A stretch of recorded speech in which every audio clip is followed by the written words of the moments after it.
nanti di pembukuan akhir setelah tahun depan itu ini nanti masuknya ke 2025 ya. Pre-funding itu karena pemerintah berutang untuk keperluan cash flow di 2025 tapi dilakukan di bulan Desember atau November. Bagaimana dengan 2025? Ya tidak tahu. Itulah masalahnya pemerintah ketika membuat APBN atau publikasi tentang perencanaan utang itu menyebutnya netonya bukan brutonya.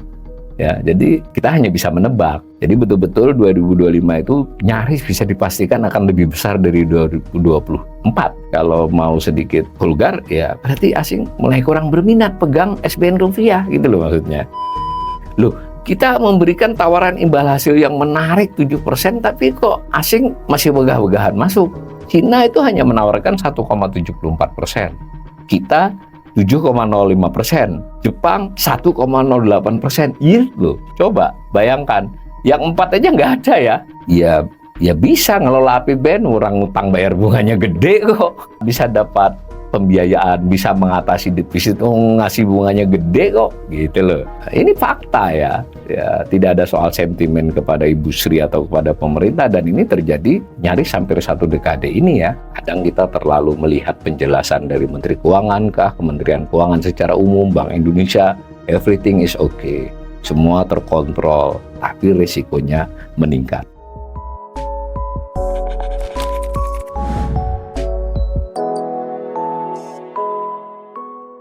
Salam cerdas.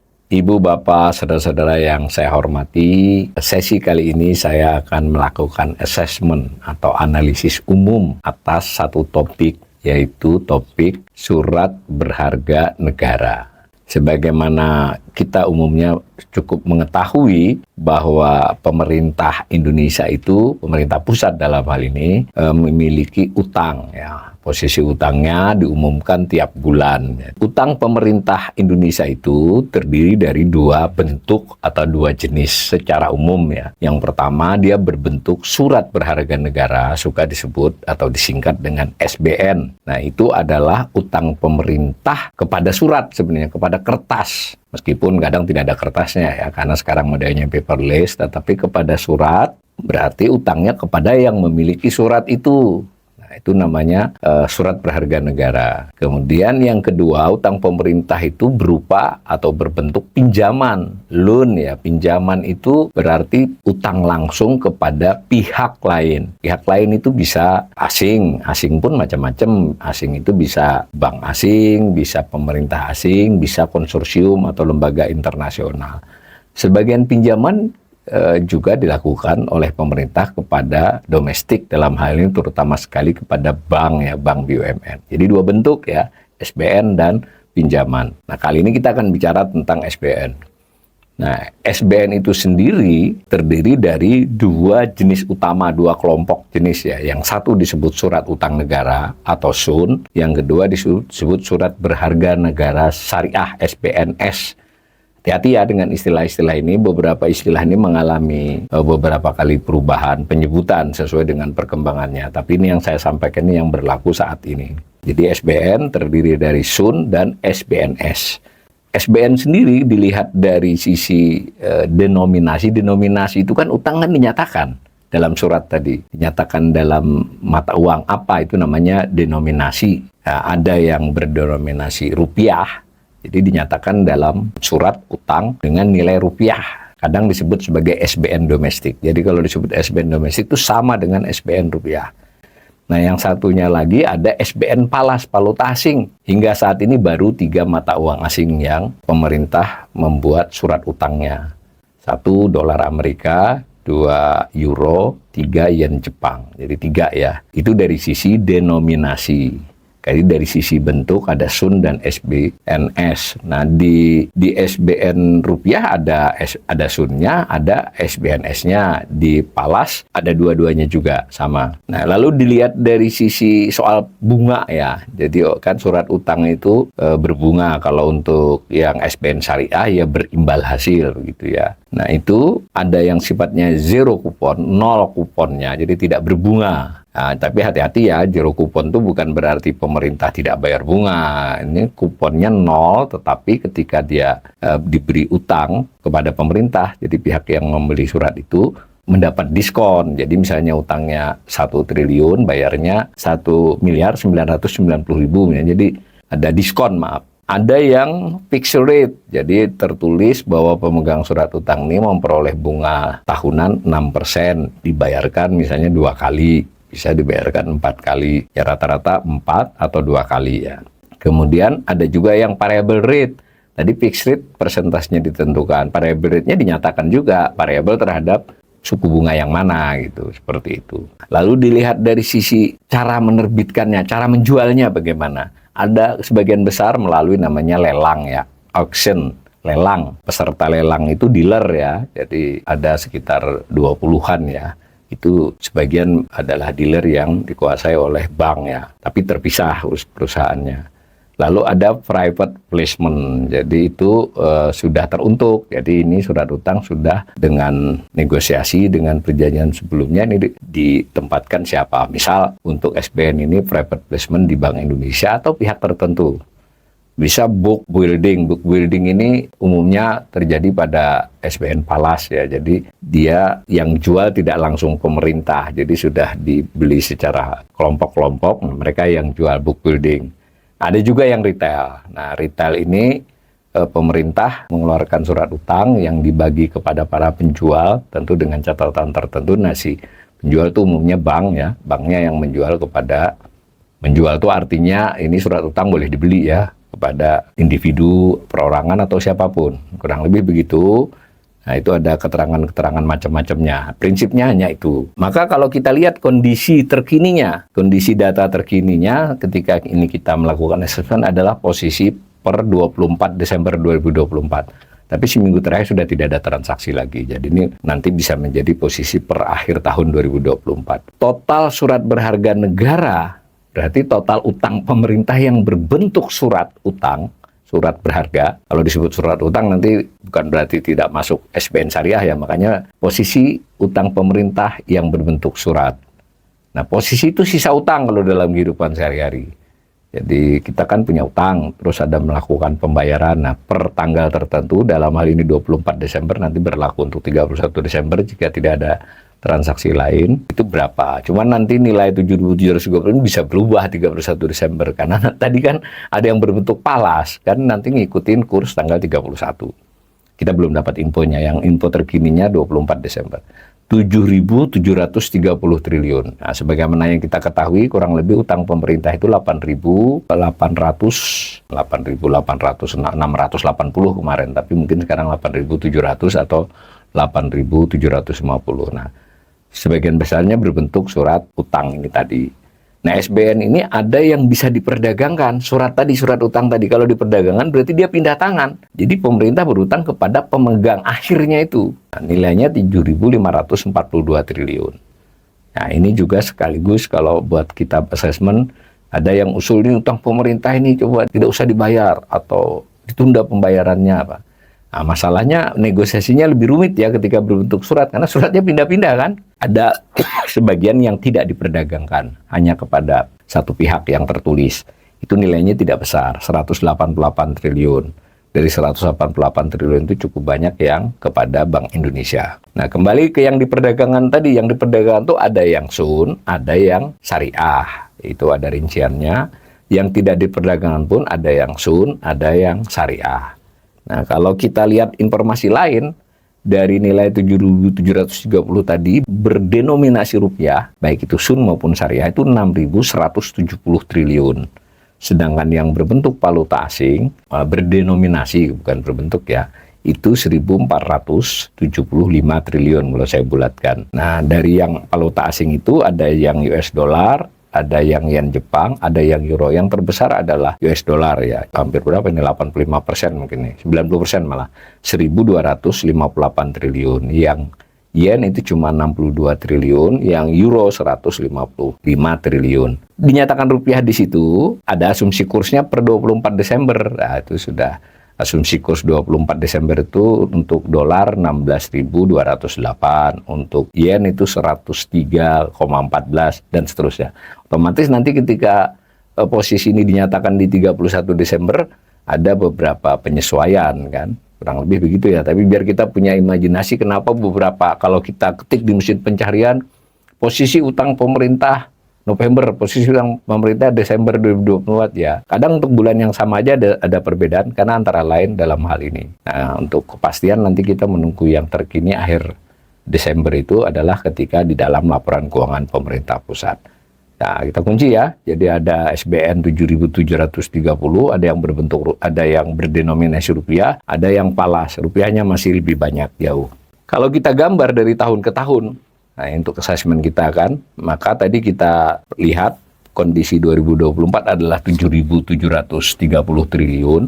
Nah, itu grafik saya itu dari tahun 2004. Semua kondisi akhir tahun ya, akhir tahun. Nah, maka kita bisa melihat bahwa pada akhir 2004 itu 662 triliun. Pada akhir 2014, 1.931 triliun. Nah, tadi pada akhir 2024, data sampai hari ini, 7.730. Maka kita bisa melakukan analisis kan. Nah, saya sebut tahun itu berarti kan itu era pemerintahan toh. 2004 sampai 2012 era SBY, 2014 sampai 2024 adalah era Jokowi. Tentu dalam hal ini ada selisih bulan ya karena pemerintah gantinya 20 Oktober kan. Nah, maka tampak gambar itu ada dua hal dulu. Pertama, batang hijau yang menunjukkan nilai posisi akhir tahun, posisi SBN itu tiap tahun meningkat ya, tidak pernah menurun ya. Cuma ada peningkatan tahun-tahun yang dia meningkat tajam, ada yang tahun-tahun dia meningkatnya landai. Di situ terlihat yang salah satu yang meningkat pesat itu adalah 2020, 2021. Ingat, karena pandemi itu membuat penerbitan SBN jauh lebih banyak. Nah, kita juga bisa membuat analisis sederhana. Selama era SBY terjadi peningkatan kurang lebih 192%, hampir 2 kali lipat ya, dari 662 menjadi 1.931 triliun. Nah, tetapi di era SBY itu meningkatnya bukan hampir ya, 3 kali lipat ya, dari 1.930 menjadi 7.730 ya. Itu cara asesmen pertama. Nah, kemudian kita mau tahu ini, itu kan adalah posisi itu sisa utang yang berbentuk SBN. Kita mau tahu bahwa bagaimana dengan 1 tahun berjalan ini 2024, diberi juga informasi. Sayangnya berulang kali kanal ini memberikan kritik, sekurang-kurangnya masukan ya kepada Kementerian Keuangan. Ya kalau memberikan informasi kepada publik ini mestinya kan user friendly lah. Bukan untuk bisa dikritik, tapi kan para pembelajar itu kan banyak, ada yang ambil kuliah S1, S2, S3 membutuhkan data ini, atau seorang ekonom seperti saya kan harus selalu mengupdate data-data dan melakukan assessment terhadap data-data. Nah, ini diperoleh dari salah satu publikasi Kementerian Keuangan yang sebenarnya publikasinya itu tertuju kepada calon investor SBN. Tapi kan sama saja, kita lihat itu posisi sampai 24 Desember. Mohon maaf tadi yang sebelumnya tadi, posisi SBN akhir tahun itu sampai 2023 berdasarkan laporan keuangan pemerintah pusat ya. Yang 2024 berarti masih sementara karena kita belum tahu LKPP-nya belum disusun ini. Nah, kembali ke yang 1 tahun terakhir ini, itu ternyata selama tahun 2024 ini pemerintah menerbitkan. Menerbitkan tuh artinya mengeluarkan surat utang dan diterima. Maksudnya diterima, dibeli ya, berarti pemerintah berutang. Nilainya itu 1.056,87 triliun ya. 1.057 triliun kalau kita bulatkan. Jadi pemerintah melakukan utang baru sebanyak 1.057 triliun dalam bentuk surat berharga negara. Di antaranya berdenominasi rupiah paling banyak. Jadi sebanyak 616 triliun. Sedangkan 93 triliunnya dalam bentuk valuta asing. Kembali memang yang paling banyak dilakukan oleh pemerintah berutang dalam denominasi rupiah. Nah, dilihat itu sun ya, dalam bentuk sun. Dalam bentuk yang syariah itu nilainya 348 triliun kalau saya bulatkan. Ada dolarnya juga, ada valuta asingnya juga. Tapi kalau tidak salah SBN SAR ini hanya dalam US dollar. Kalau yang sun ada 3 ya. Itu nilainya 38,43 triliun. Nah, gambar yang saya screenshot dari publikasi Kementerian Keuangan di Direktorat Jenderal DJPPR itu memberi informasi, dirinci itu di kotak itu. Sun seluruhnya 1.056,87 triliun itu SBN-nya. Yang berbentuk sun itu 708. Nah, si sun itu yang denominasi rupiahnya diperlihatkan, lalu denominasi FX itu valuta asing ya. Nah, di situ ada informasi menarik, ada yang sifatnya dari lelang, auction. Ada yang private placement, ada yang retail ya. Book building itu masuk di private placement ya. Nah, ada kata-kata pre-funding. Ini agak sedikit teknis ya. Jadi terbit di 2024, nanti di pembukuan akhir setelah tahun depan itu ini nanti masuknya ke 2025 ya. Pre-funding itu karena pemerintah berutang untuk keperluan cash flow di 2025, tapi dilakukan di bulan Desember atau November tergantung ininya. Nah, itu nanti pencatatannya. Makanya yang pre-funding di tahun 2023 menurut data itu sudah nol, karena dulu sudah digeser kan ke 2024. Nah, begitu juga dengan yang SBN Syariah, juga ada yang sifatnya lelang, ada yang private placement, ada retail. Jadi retail memang menjadi perhatian tersendiri. Itu dari sisi penerbitan tahun 2024, sebanyak 1.057 triliun. Jadi kita mau tahu, dari tahun ke tahun pemerintah itu berutang baru. Hati-hati ya, ini berutang baru ini bisa dikatakan berutang bruto. Mengapa? Karena ada istilah lain nanti SBN neto. Karena kan pada tahun tersebut juga ada SBN yang dilunasi. Neto itu ya bruto dikurangi yang dilunasi. Jadi ini utang baru. Karena untuk membayar utang lama ya dari penerbitan utang baru ini. Terjadi lonjakan di tahun 2020, sedikit menurun 2021. Kalau posisi selalu naik ya ini adalah penerbitan tiap tahun. Kalau posisi akhir tiap tahun itu naik terus. Tapi kalau secara penerbitan arus utang tahun itu, nah ini kebetulan di tertinggi itu 2020, bukan kebetulan ya, karena pada waktu itu terjadi pandemi yang membuat pemerintah bahkan belum butuh saja sudah utang duluan karena khawatir kalau ada kejadian-kejadian tidak terduga kan. Terus turun di tahun 2021, turun lagi 2022. Tapi masih lebih dari era pra-pandemi. Nah, ketika kemarin 2023 itu penerbitan berutangnya memang melewati SBN lebih sedikit. Jadi bahkan lebih sedikit dari era pra-pandemi ya. Nah, tetapi 2024 yang berjalan ini sudah kembali tinggi itu. Sudah lebih tinggi dari era pra-pandemi. Hanya lebih rendah dari era 2020 dan 2021. Hampir setara dengan 2022 ya. Dan nanti kita tidak tahu kalau per 31 Desember bisa jadi itu setara ya, karena ada pelemahan kurs kelihatannya minggu-minggu terakhir ini. Bagaimana dengan 2025? Ya tidak tahu. Itulah masalahnya pemerintah ketika membuat APBN atau publikasi tentang perencanaan utang, itu menyebutnya netonya, bukan brutonya. Ya, jadi kita hanya bisa menebak. Kira-kira brutonya berapa ya? Pertama kita lihat dari netonya pemerintah di dalam APBN itu mau menambah neto SBN berapa. Nah, lalu kita mencari informasi tentang berapa yang dibayari. Nah, sayangnya yang dibayari ini tidak presisi juga. Mengapa demikian? Karena kita tidak bisa hanya menjumlahkan SBN yang sudah jatuh tempo, yang sudah tanggalnya harus dilunasi. Karena pemerintah kadang-kadang melakukan yang namanya buyback atau debt switch.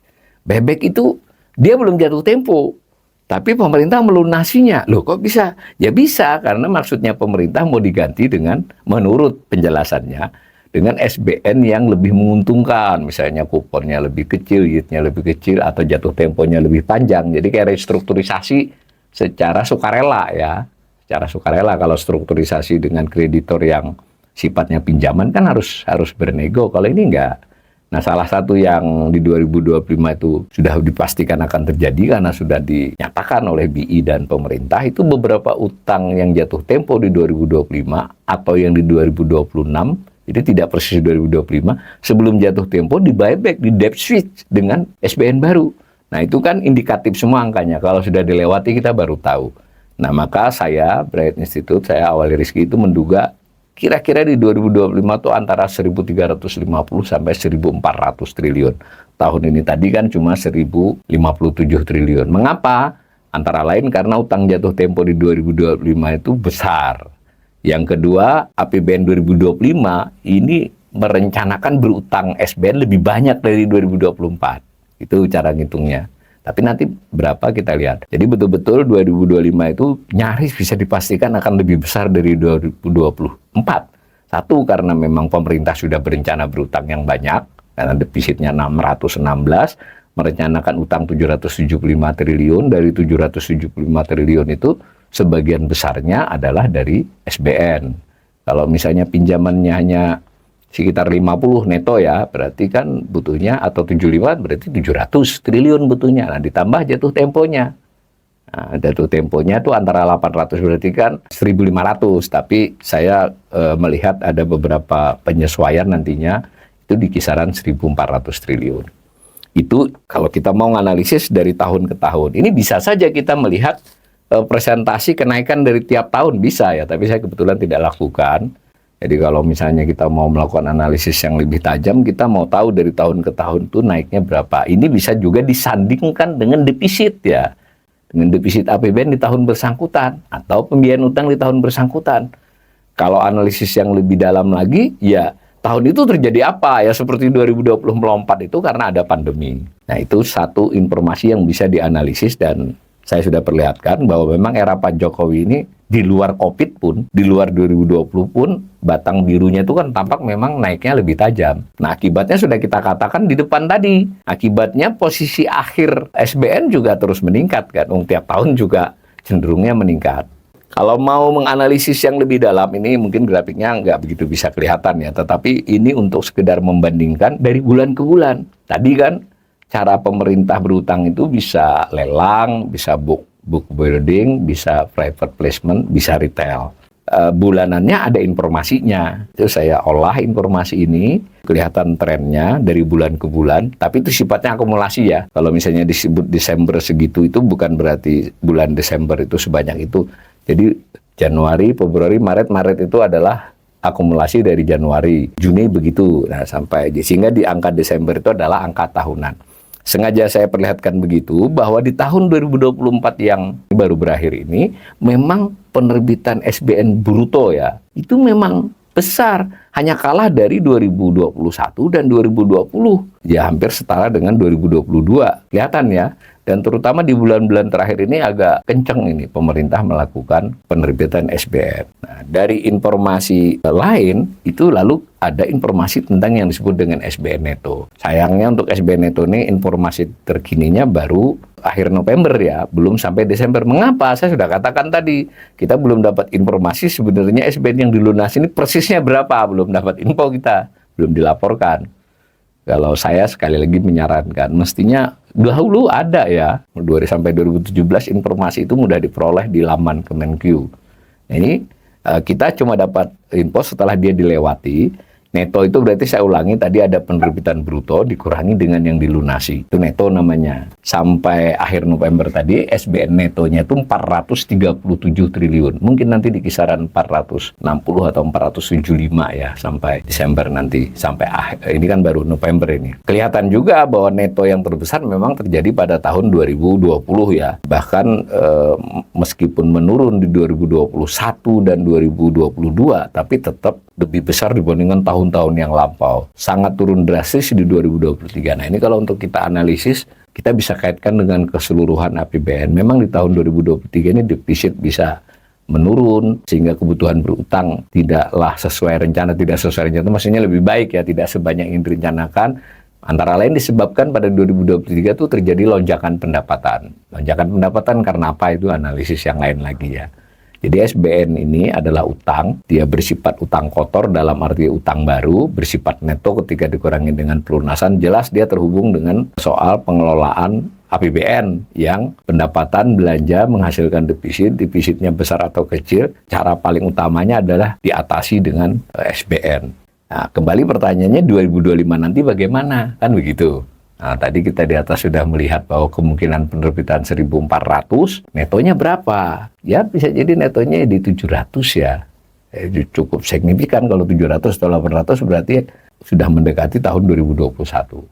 Tapi saya ulangi, neto ini memang lebih sulit. Kalau tidak diberi informasi kita ya tidak tahu publik ini. Nah, dari sisi ini saya juga termasuk yang berulang kali juga mengatakan minimal DPR setiap rapat kerja dengan Kementerian Keuangan, lebih khusus dengan Direktorat Jenderal terkait, ya harusnya ditanyakan dan boleh dong menyatakan kepada publik juga. Dari rapat tadi diinformasikan begini.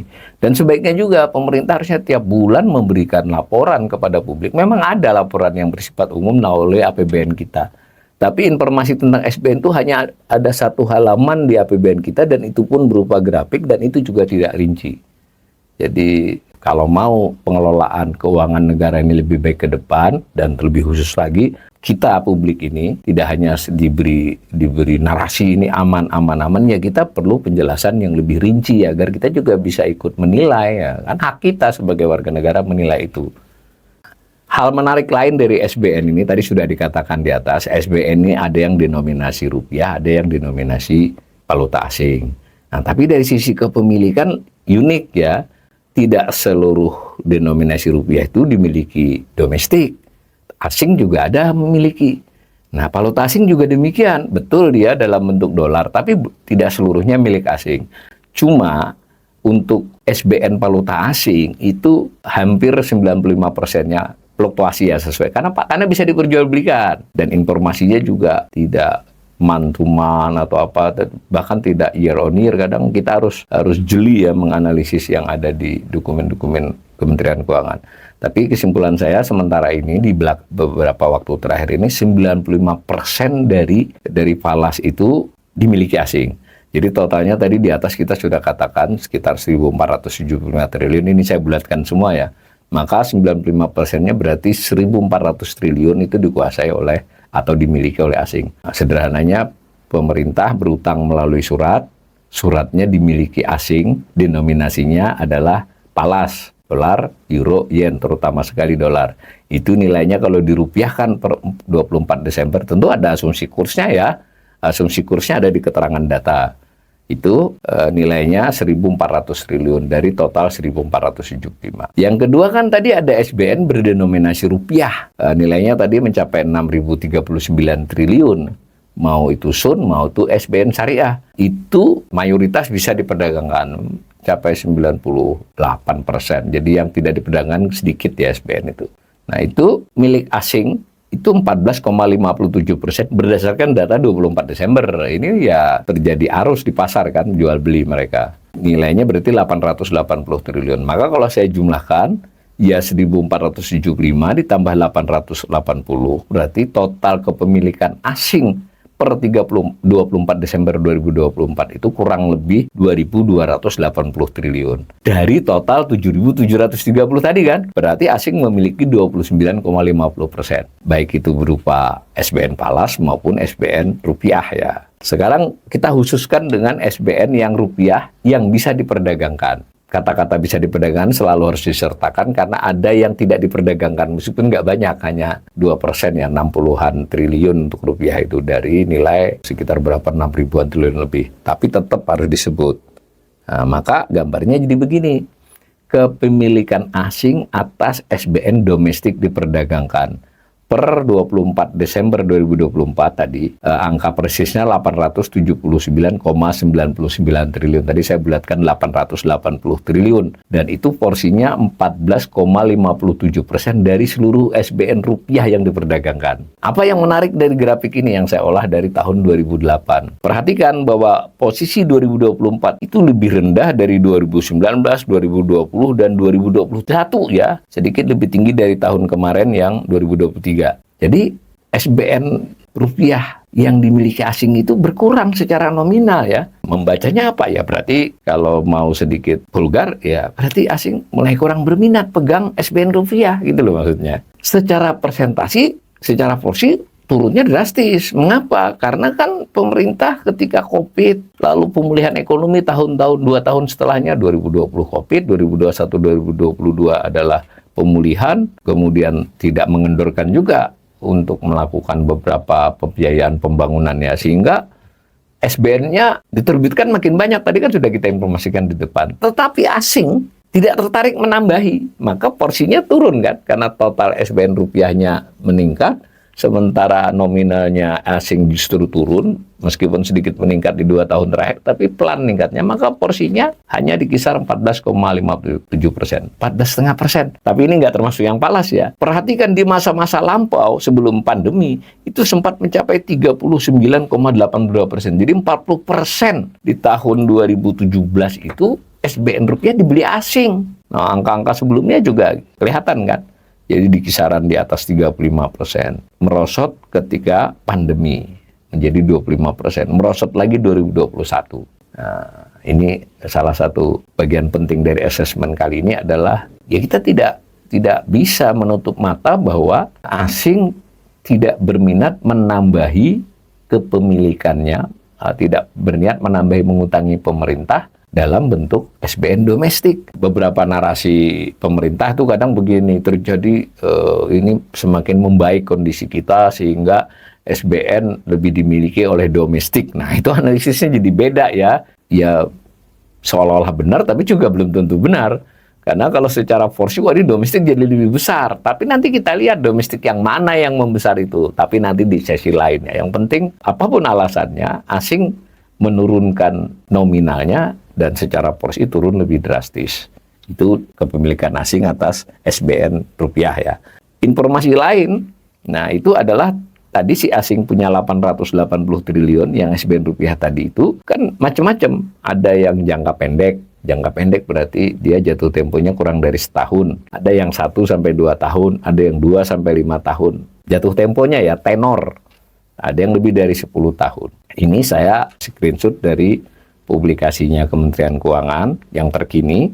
Itu porsi dari yang terbesar itu adalah porsi 5 sampai 10 tahun. Yang di atas 10 tahun 22,09%, yang 5 sampai 10 43,80, 2 sampai 5 tahun 24,76%. Secara sederhana, asing lebih suka pegang yang berjangka menengah. Yang jangka panjang dia sedikit, yang jangka pendek ya kalau jangka pendek tergantung definisinya ya. Kalau setahun ya cuma 2,88%. Kalau kita masukkan yang sampai 2 tahun ya berarti hanya di kisaran 9,5% ya yang sampai 2 tahun.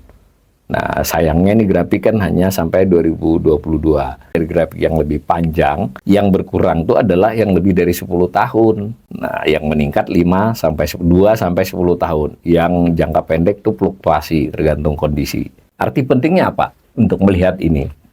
Berarti asing ini ya tanda petik agak khawatir pegang SBN yang panjang-panjang kan jatuh temponya. Ya, jadi sebenarnya ada kaitannya dengan risiko, ada kaitannya dengan dia merasa aman pegang yang lebih pendek jangkanya. Memang ada pertimbangan lain dalam hal yield ya hasil. Tapi nanti kita akan lihat juga ternyata hasilnya sebetulnya yang di atas 10 tahun ya otomatis diberikan tawaran hasil yang lebih tinggi yieldnya ya. Tetapi nyatanya mereka masih suka pegang yang jangka menengah. Nah, kalau kita tarik yang khusus 10 tahun, ada grafik ini jadinya. Terlihat bahwa yang batang hijau itu nominalnya, kan menurunnya jauh banget ya, meskipun 2024 datanya baru sampai Oktober ini. Jadi memang data tenor itu lebih sulit ya. Tapi tadi kalau itu data saya olah dari Excel. Tapi kalau yang di sini tadi sudah kelihatan nih, yang 10 tahun 22,09%, belum banyak bergeser ya. Jadi menguatkan yang grafik sebelumnya tadi, ini khusus ambil 10 tahun, berarti kan porsi maupun nominalnya menurun. Di masa lalu, itu lebih dari separuh SBN rupiah yang dimiliki asing itu bertenor panjang di atas 10 tahun, sampai 25-30 ya. Ada apakah ini? Ya kalau bicaranya agak sedikit mengkritik, ya ini berarti asing agak khawatir juga dengan keberlanjutan keuangan negara kita di jangka panjang, kan gitu cara membacanya. Atau ya kita melihat dari sisi-sisi lain itu. Akibatnya apa? Akibatnya nanti adalah rata-rata utang jatuh tempo pemerintah, dalam hal ini SBN, itu makin pendek. Dulu kita rata-ratanya hampir 10 tahun, sekarang lalu 9, belakangan ini menuju ke 8. Nah, berarti 8 tahun ke depan bebannya besar, dan terutama sekali di 3-4 tahun ke depan ini. Kok begitu? Nah, cara menganalisisnya ada lagi, bahwa kenapa asing secara umum ya dia belum pergi, tetap ya ada pergi sesekali ya, tetapi masih bertahan, cuma tidak lagi meningkat gitu. Padahal yang grafik atas itu menunjukkan imbal hasil ya, yield. Yield ini sedikit berbeda dengan bunga ya. Bunga di surat utang itu kan tertaruh berapa, tapi kalau yield itu adalah neto, dikaitkan dengan mereka belinya Sun itu berapa, karena beli itu tidak mesti 100 ya. Misal surat utangnya satu bijinya itu 1 miliar, ya kalau dia beli 1 miliar ya berarti yieldnya persis sama dengan bunga yang tercantum. Tapi kalau dia belinya di bawah 1 miliar ya berarti kan dia lebih tinggi itu yieldnya daripada harga tercantum dan sebaliknya. Tetapi secara umum yield untuk SBN ini di atas kuponnya, di atas bunganya. Nah itu gambar saya screenshot saja dari publikasi Kementerian Keuangan tadi yang sama dengan sumber di atas tadi. itu kita yang 5 tahun itu 6,99, yang 10 tahun ini benchmark itu artinya bukan rata-rata ya, tetapi ada beberapa SBN yang dijadikan benchmark. Benchmark itu ditetapkan dengan peraturan Menteri Keuangan. Benchmark itu menunjukkan bahwa dia memang yang porsi terbesar diperdagangkan di tenor itu jangka waktu pelunasannya, mau 5, 10, 15, 20. Nah lihat kan, yang 15 dan 20 kan diberi tenor tinggi, diberi yield yang tinggi kan? Bukan diberi ya, itu mekanisme pasar. Nah secara umum kan rata-rata 7% selama 2024. Tapi tadi, kita memberikan tawaran imbal hasil yang menarik 7%, tapi kok asing masih wegah-wegahan masuk. Wegah-wegahan masuk itu dibuktikan antara lain dari grafik ini yang khusus menunjukkan fluktuasi bulanan neto. Kan tadi sudah kita katakan, surat utang ini diperjualbelikan. Jadi kadang asing menjual, kadang membeli. Sebelum waktunya ya, bukan nggak dalam konteks melunasi perdagangan antar pelaku pasar. Nah, tetapi dalam catatan ini adalah dia keluar atau masuk Indonesia gitu loh. Nah, kalau dilihat, kalau dia pas di atas 0 itu berarti posisi di bulan itu neto masuk dari jual beli selama sebulan. Kalau dia di bawah berarti neto keluar. Ini selama 2024 ini masuknya tipis ya, hanya berapa? Sekitar 38 triliun. Ini kalau ditarik di tahun-tahun yang lama, arus neto masuknya itu besar ya setahun. Jadi ini untuk mengindikasikan memang kurang diminati. Kalau tidak diminati berarti dia jual semua ya. Ini saya ingin memastikan bahwa pemerintah sedikit bermasalah sekarang menjual SBN rupiah kepada asing. Nah, grafik yang berikut ini dari pemerintah ya, dari Kementerian Keuangan, menunjukkan bahwa kita dibandingkan, ini perbandingannya dipilih oleh Kementerian Keuangan ya, bukan oleh saya ya. Nah, kalau dilihat itu kan perbandingannya yield ya, untuk yang benchmark 10 tahun. Yield terakhir, terkini berarti per Desember 2024 ini, Cina itu hanya menawarkan 1,74%. Kita 7,05%. Jepang 1,08%. Yield loh. Yield itu bunga neto, kira-kira gitulah sederhananya. Korea 2,88. Malaysia 3,84. Singapura 2,98. Thailand 2,22. Vietnam 2,97. Coba bayangkan, yang 4 aja nggak ada ya. Jadi ini dibacanya lebih sederhana. Kalau kita beli SBN-nya si Vietnam, obligasi pemerintah Vietnam, itu dapat jadi cuma 2,97 ya, kita bulatin 3. Kalau pegang Indonesia 7,05, lebih dari 2 kali lipat loh. Tapi kenapa di Vietnam masih masuk? Di kita malah masuknya nggak? Nah, berarti kan ini harus introspeksi ini kan, pengelola ekonomi Indonesia, otoritas ekonomi. Mengapa? Dan ini bertahan sudah bertahun-tahun ya. Beberapa hari ini banyak pemberitaan Prabowo memuji Sri Mulyani bahwa bisa mengelola APBN dengan cara prudent apa. Kalau misalnya saya baca dari sini ya bisa ngelola APBN, orang utang bayar bunganya gede kok. Ini kenapa kita tidak bisa 3 atau 4? Tentu nggak mungkin ya seketika. Tapi maksudnya ya iyalah bisa dapat pembiayaan, bisa mengatasi defisit, ngasih bunganya gede kok, gitu loh. Nah, ini fakta ya, tidak ada soal sentimen kepada Ibu Sri atau kepada pemerintah, dan ini terjadi nyaris hampir 1 dekade ini ya, di era Pak Jokowi. Di era SBY sebetulnya juga udah tinggi, tapi tidak setinggi ini. Jadi kita sedang menghadapi kondisi pemerintah defisitnya tetap besar. Jadi bernarasi bisa menekan defisit, tapi secara angka dia besar. Secara persentase atas PDB pun ya cukup besar, 2%. Kenapa tidak terpikir bahwa dia harus di bawah 1%? Bukan tidak terpikir kalau mau, karena situasinya susah kan. Lalu diklaim juga bahwa tapi kami tetap berhasil mengatasi. Ya mengatasi dengan utang. Salah satunya SBN. Nah, supaya orang tertarik ngutang Indonesia, orang ini asing maupun yang lokal ya. Tapi ini kita analisisnya sementara dari asing. Ya karena dikasih yield yang tinggi, bunga yang tinggi. Itu ya, mari kita tutup assessment ini dengan beberapa kesimpulan umum. Pertama, penerbitan surat berharga negara atau SBN itu memang terus meningkat. Itu artinya pemerintah berutang melalui SBN meningkat. Posisinya tiap tahun bertambah. Kemudian penerbitan tiap tahun secara bruto maupun neto, saya ulangi hati-hati kita dengan data ini, neto itu bruto dikurangi yang dilunasi, memang berfluktuasi. Namun 2024 yang sudah berjalan ini terbilang besar, hanya kalah dengan saat pandemi 2020 dan 2021 dalam hal bruto, dalam hal neto ya ya hampir sama dengan 2022. Kemudian kesimpulan ketiga dari asesmen tadi, pihak asing tidak nampak antusias untuk memiliki SBN dibandingkan masa-masa lampau sebelum pandemi. Padahal yield imbal hasil sudah termasuk yang tertinggi di dunia. Bukan paling tinggi ya, termasuk kelompok yang tertinggi. Tadi dari yang ditampilkan oleh Kementerian Keuangan kita jauh lebih tinggi kan. Dari Malaysia, Vietnam, Singapura, Cina, Jepang, Korea lebih tinggi. Ya yang dekat dengan kita Filipina, tapi masih tinggi kita juga. Nah, meskipun demikian, kepemilikan asing masih cukup besar. Tadi kalau falas ditambah rupiah 29,50% kalau cuma domestik, rupiah 14,5% tadi kan. Jadi ini tidak usah berpikir soal asing masuk saja. Untuk mempertahankan yang ada ini saja, pemerintah harus melakukan kebijakan-kebijakannya. Nah, jangan lupa, sekalipun asing itu memiliki denominasi rupiah, tadi 14,5%-nya 880 triliun, bukan berarti tidak berisiko terhadap nilai tukar.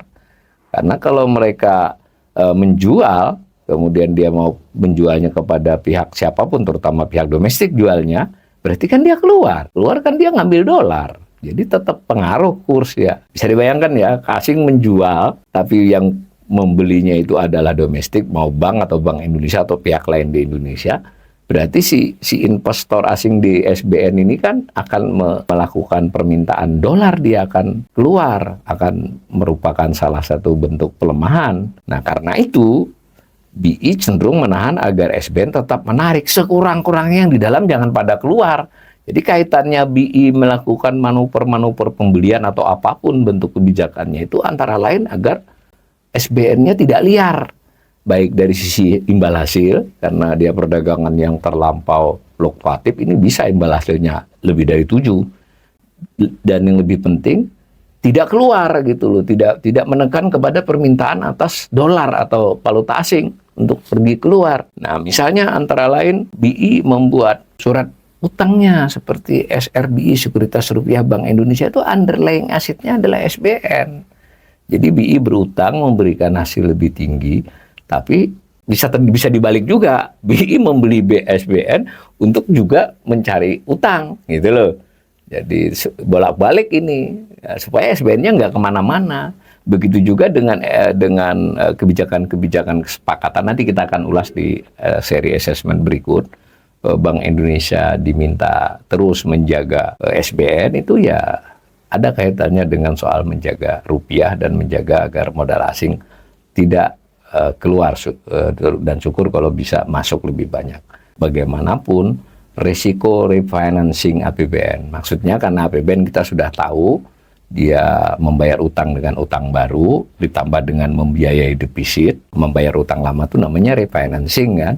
Apapun istilahnya, mau revolving, mau apapun, yang penting utang yang jatuh tempo harus dibayar dengan utang baru. Nah itu kan, ya bagaimana kalau tidak dapat utang barunya? Itu namanya risiko refinancing. Nah, akibatnya BI diminta banyak membeli. Mengapa? Karena penyerapan oleh pasar mulai tidak meningkat. Tadi yang kita bicarakan adalah asing. Sebenarnya domestik pun ada batasnya.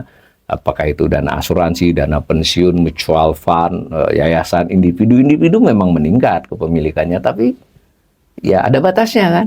Asesmen ini tidak bermaksud menakut-nakuti para pemirsa ya, tetapi saya ingin memberi banding lah, karena kadang kita terlalu melihat penjelasan dari Menteri Keuangan kah, Kementerian Keuangan secara umum, Bank Indonesia, everything is okay, semua terkontrol.